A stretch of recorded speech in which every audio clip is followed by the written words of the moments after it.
Shalom, kita jumpa kembali di channel Renungan Penyegaran Iman. Kali ini dengan tema Bukan Sebuah Kebetulan. Namun sebelumnya, mari kita berdoa.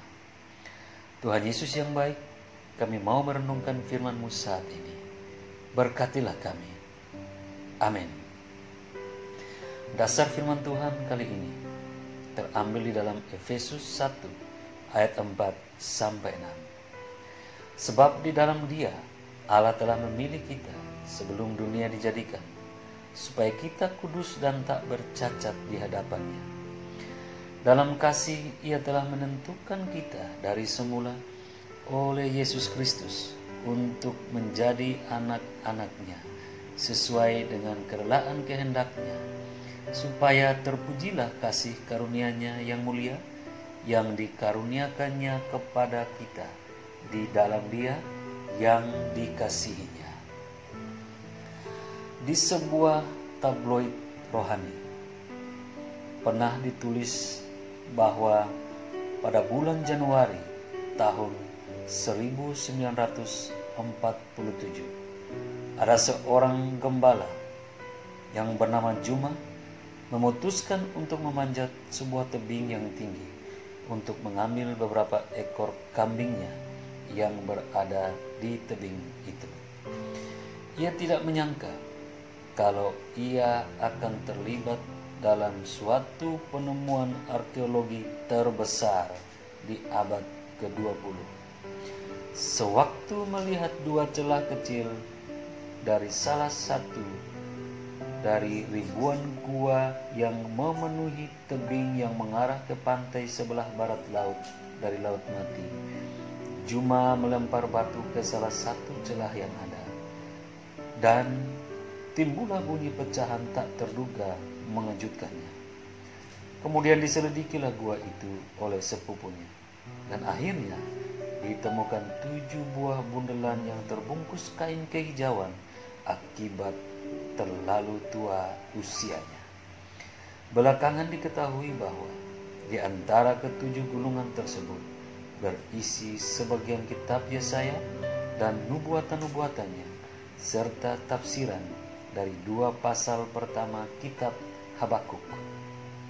Sahabat kekasih, pernahkah Allah merancangkan hal-hal yang bersifat kebetulan atau uji coba dalam kehidupan kita? Natur Allah adalah ya dan amin. Artinya senantiasa benar dan pasti. Jadi tidak pernah ada kata kebetulan, apalagi bersifat uji coba dalam janji dan perbuatannya. Sejak awal kehendak Allah menciptakan manusia adalah untuk menguasai bumi dan memelihara serta mengurus ciptaan-ciptaannya yang lain. Kejadian 1 ayat 28 dan Kejadian 2 ayat 15. Hal ini menunjukkan bahwa manusia dijadikan sebagai wakilnya di bumi. Itu berarti bukanlah suatu kebetulan manusia diciptakan. Menjadi pada waktu seorang bayi dilahirkan dalam keadaan yang masih lemah, sebenarnya Dia telah mengemban hak dan kuasa untuk memelihara bumi. Tetapi itu bukanlah tujuan yang utama, karena Allah telah merencanakan sesuatu yang lebih besar dan lebih mulia dalam hidup kita sebelum dunia dijadikan. Itu yang dikatakan Efesus. Kita dipilih untuk dikuduskan di hadapannya, dan kita akan dijadikan sebagai anak-anak-Nya. Suatu pilihan yang tidak mungkin salah atau gagal, walaupun pilihan itu sudah ditentukan dari mulanya. Tidak secara kebetulan, Yakub memilih nama Ruben, Lewi, Simeon, Yehuda, dan seterusnya untuk diberikan kepada anak-anaknya menjadi nama mereka. Juga tidak dalam tahap uji coba, ketika Yesus memilih 12 muridnya yang bernama Petrus, Yohanes, dan seterusnya. Karena ternyata nama-nama dari ke-12 anak Yakub dan 12 murid tersebut telah tercatat di surga. Dan temboknya besar lagi tinggi, dan pintu gerbangnya 12 buah, dan di atas pintu-pintu gerbang itu ada 12 malaikat, dan di atasnya tertulis nama ke-12 suku Israel. Dan tembok kota itu mempunyai 12 batu dasar, dan di atasnya tertulis ke-12 nama ke-12 rasul anak domba itu. Wahyu 21 ayat 12 dan 14. Demikianlah tentang Yerusalem baru. Tentu kita meyakini bahwa nama-nama tersebut sudah tercatat jauh sebelum pribadi-pribadi itu dilahirkan, sebagaimana yang dikatakan dalam surat Efesus 1, bukan? Sahabat kekasih, Juma tentu tidak pernah menyangka awal penemuannya yang sederhana ternyata kedepannya begitu berharga. Dalam keberadaan kita sekarang ini, yakinlah bahwa Allah punya maksud tertentu dan terbaik untuk kita di masa kini dan yang akan datang. Karena Dia sendiri telah menetapkan jauh sebelum kita ada.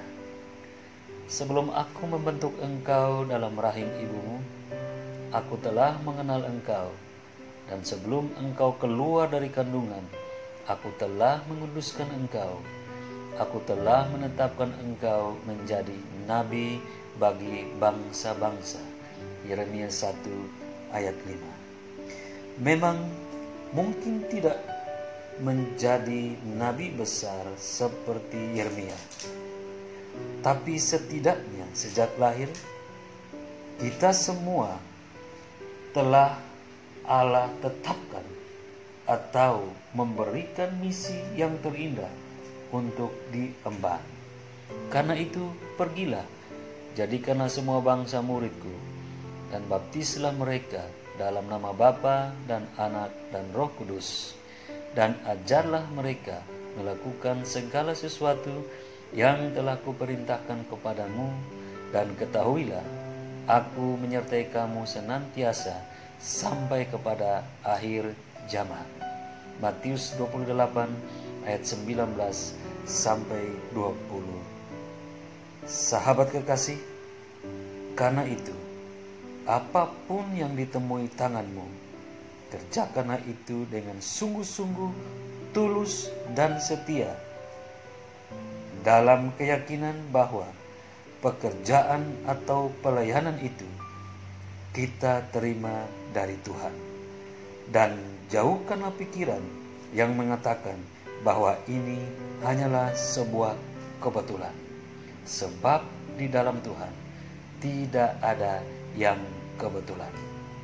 Mari maju terus, jalani hidupmu dengan pengetahuan bahwa kita sudah ditetapkan Tuhan untuk melakukan suatu misi agung di dalam bumi ini, supaya Tuhan dipermuliakan dengan keberadaan kita yang tidak kebetulan ini.